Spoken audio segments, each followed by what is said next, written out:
So today West Bengal has pending dues of 386 crores from the Union Home Ministry. Sir, forget borders, forget internal security. Sir, safety of women.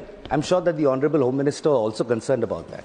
Sir, the West Bengal Assembly unanimously passed the Aparajita Bill for the safety of women. That bill has made its way to the President, who will only assent to it based on the advice of the Council of Ministers, the Union Home Ministry. That bill is still stuck, sir. Repeatedly, we've requested, unanimously passed by all parties, but no approval has been given, sir. Sir, I'll now come to my favorite bit, sir, because I've had a little bit of experience with this. The central agencies, sir. These central agencies, sure, under previous governments, the Supreme Court has said that, they're a caged parrot, etc., etc. But the BJP claims to be a party with a difference. So we thought things would change. Nothing has changed in the last 11 years.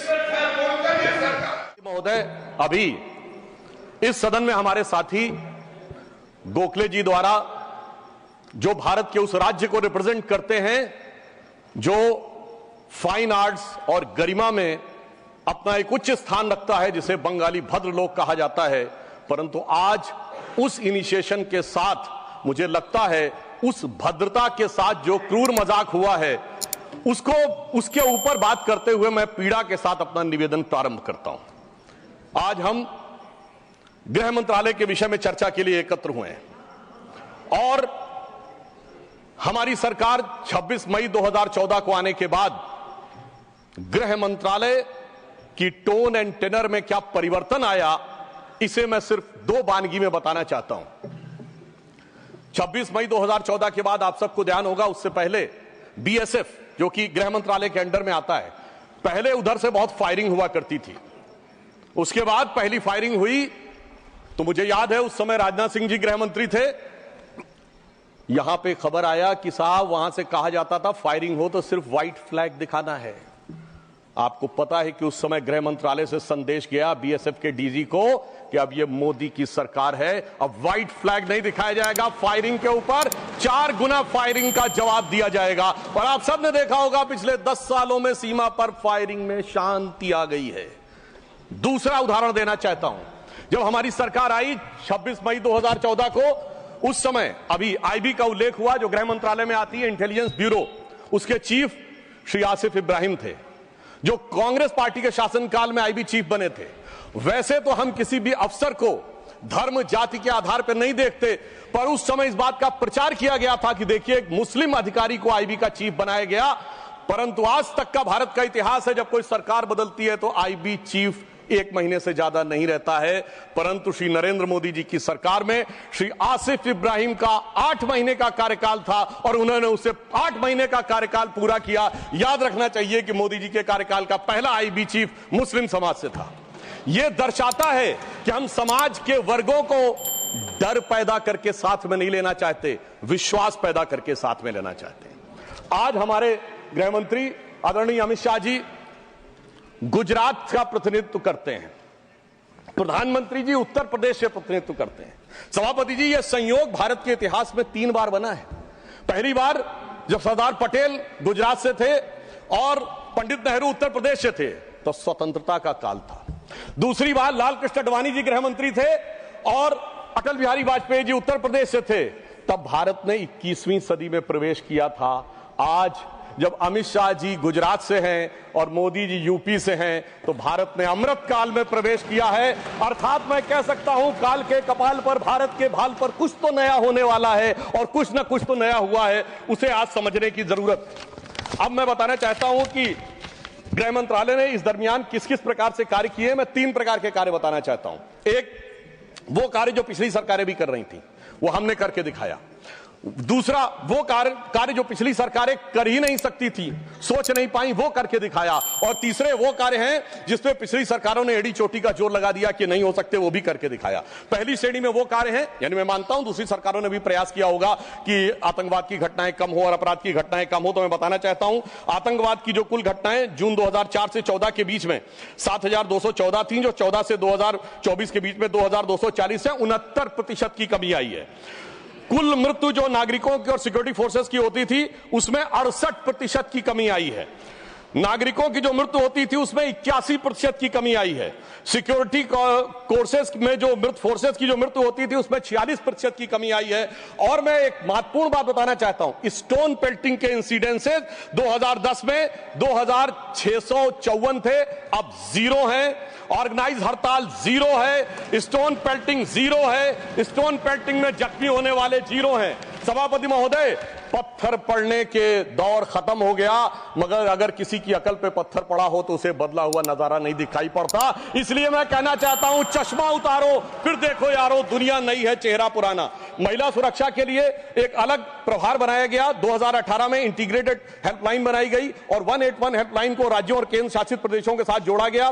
Forensic को मजबूत करने के लिए प्रदेश में DNA विश्लेषण और cyber forensic की labs भी बनाई गई।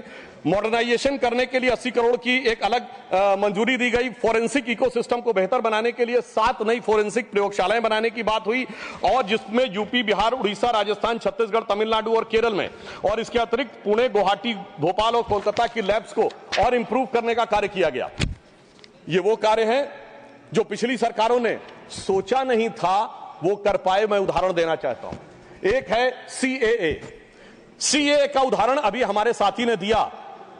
मैं याद दिलाना चाहता हूं, इसी संसद में एक वो दौर था जब इनकी नेता ममता बनर्जी जी ने भारत के इतिहास में इकलौती बार जब चेयर के ऊपर फाइल फेंकी थी, किस बात को लेकर कि बांग्लादेशी घुसपैठियों के बारे में चर्चा करने का मौका नहीं दिया जा रहा है। और आज मैं कहना चाहूंगा, कितना बड़ा बदलाव दिखता है कि जिन लोगों ने इतना बड़ा कार्य किया था वो आज कितना पीछे हट गए। इसे कहते हैं कि वक्त के साथ इंसान कैसा बदलता है। सीए पे मैं कहना चाहूंगा, सीए गृह मंत्रालय का विषय है, नागरिकता, और ये एक संसद के द्वारा पारित कानून था, परंतु राज्य विधानसभाओं ने उसके खिलाफ प्रस्ताव पारित कर दिया। यह सरासर कानून का उल्लंघन था, सरासर संविधान का उल्लंघन था, और मैं कह सकता हूं इसके द्वारा संविधान खतरे में था। दूसरा मैं उदाहरण देना चाहता हूं, यूएपीए का चेंज किया गया, यानी अब केवल एक संगठन आतंकवादी नहीं होगा, कोई व्यक्ति आतंकवादी होगा तो उसको भी आतंकवादी माना जाएगा। एनआईए एक्ट में आतंकवाद की परिभाषा स्थापित की गई। मृत्यु दंड पर यह संशोधन किया गया कि क्षमा याचना केवल संबंधित व्यक्ति ही कर पाएगा, दूसरा नहीं कर पाएगा। आपदा के लिए विशेष धनराशि की व्यवस्था की गई, और नक्सलवाद को समाप्त करने में अभूतपूर्व सफलता हमें मिली है। अभी दिसंबर के महीने में हमारे गृह मंत्री अमित शाह जी नक्सलवाद प्रभावित क्षेत्र में सीआरपीएफ के कैंप में पूरी रात गुजार कर आए हैं। जो लोग ये कहने का प्रयास करते हैं कि इसको डर और किससे वो, उससे उनको समझने का प्रयास करना चाहिए। अब वो दौर चले गए सभापति महोदय। मुझे याद है 6 अप्रैल 2010 को दंतेवाड़ा में 76 सीआरपीएफ के जवान शहीद हो गए थे, और उसके बाद ऐसे समाचार आते थे कि देश के कुछ विश्वविद्यालयों में शहीद जवानों के प्रति नहीं, नक्सलवादियों के समर्थन में कार्यक्रम हो रहे थे। वो दौर अब समाप्त हो गया। अब तीसरी श्रेणी में बताना चाहता हूं, वो काम आते हैं, किए हैं गृह मंत्रालय ने, जो पिछली सरकारें कहती रही कि ये नहीं हो सकता, नहीं हो सकता, वो करके दिखाया। धारा 35A, धारा 370। मैं कह सकता हूं जब सरदार पटेल गृह मंत्री थे, राज्यों का महकमा उनके पास था, वो कश्मीर की कसक जो रह गई थी, वो कसक अगर आज समाप्त हुई है तो अगस्त 2019 में अमित शाह जी के शासनकाल में वह समाप्त हुई है। मैं कहना चाहता हूं, श्यामा प्रसाद मुखर्जी जी ने पहला बलिदान दिया था रावी के तट पर 26 जनवरी 1930 को। कांग्रेस के लाहौर अधिवेशन में स्वराज्य की शपथ ली गई थी, पर वो शपथ अधूरी रह गई थी। तो सरदार पटेल के दिल में कसक थी, श्यामा प्रसाद मुखर्जी जी का बलिदान था, और अटल जी के दिल में वेदना थी। उन्होंने कहा था 15 अगस्त का दिन कहता आजादी अभी अधूरी है, सपने सच होने बाकी हैं, रावी की शपथ न पूरी है। परंतु वो शपथ किसने पूर्ण की? प्रधानमंत्री श्री नरेंद्र मोदी जी के नेतृत्व में हमारे वर्तमान गृह मंत्री श्री अमित शाह जी ने उसको पूरा किया। और इसी के साथ मैं एक पंक्ति में कहना चाहूंगा, इतना बड़ा परिवर्तन भारत के इतिहास में आया कि अपनी सरकार की तरफ से और प्रधानमंत्री जी की तरफ से कि दर्द की रात गई, गम के जमाने भी गए, और मोदी जी के हिम्मत से कई दाग पुराने भी गए।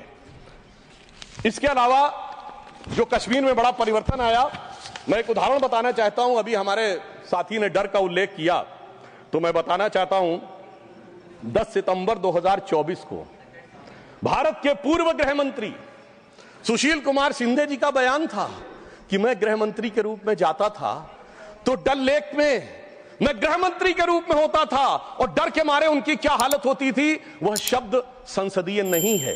तो मैं अपनी स्वरचित पंक्ति में कहना चाहूंगा, हमारे साथी सब समझ जाएंगे कि लहूलुहान थी घाटी और झेलम डरी हुई थी, खामोशियां रातों की दिन में भरी हुई थी, और दहशत का था वो आलम कि डल लेक घूमने में गृह मंत्री के पग के नीचे धरती फटी हुई थी।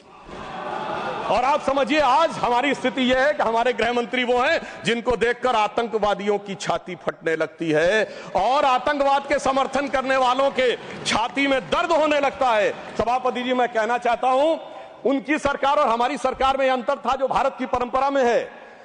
उन्होंने बहुत दिन नाग पंचमी की, नागों को दूध पिलाया।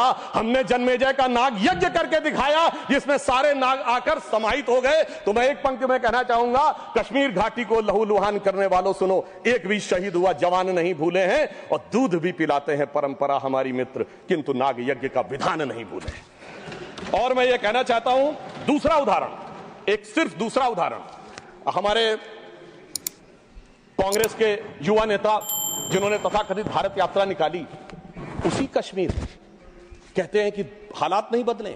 इस पूरे देश ने वो दृश्य देखा जब भैया और बहन दोनों सुरक्षित वातावरण में मधुर मनोभावों के साथ बर्फ के गोले के साथ खेलते नजर आ रहे थे। और ये वही कश्मीर था जहां उनके गृह मंत्री के पैर के नीचे धरती फटी जा रही थी। इतना बड़ा बदलाव भी दिखाई नहीं पड़ता। मैं पूछना चाहता हूं मेरे भाई कि अगर आप ये कहना चाहते हैं वही कश्मीर था जहां ऐसा इसके झंडे दिखाई पड़ते थे, जहां पाकिस्तान जिंदाबाद के नारे दिखाई पड़ते थे, वहां पर अगर आरजी और पीजी दोनों एक साथ सुरक्षित थे, एसजी भी खुश रही होंगी, मुझे लगता है जीजा जी को भी खुशी का एहसास होना चाहिए। मैंने किसी का नाम नहीं लिया है। और इसके लिए गृह मंत्री जी को साधुवाद देना चाहिए कि कश्मीर में इतना बड़ा बदलाव देखने को मिला है, कम से कम इतना तो करना चाहिए। और मैं अपने साथियों से कहना चाहूंगा जो उनके नेता बोलते हैं डरो मत, हकीकत का सामना करो कि कितना बदलाव आया है, इसको स्वीकार करो, डरो मत। डरने का काम देश के विरोधियों के लिए छोड़ दो हमारी सरकार ने। इसके अलावा বন্ধুরা এই ধরনের ভিডিও পেতে আমাদের চ্যানেলটি সাবস্ক্রাইব করুন আর খবরটি ভালো লাগে থাকলে অবশ্যই শেয়ার করুন বন্ধুদের সাথে। ধন্যবাদ।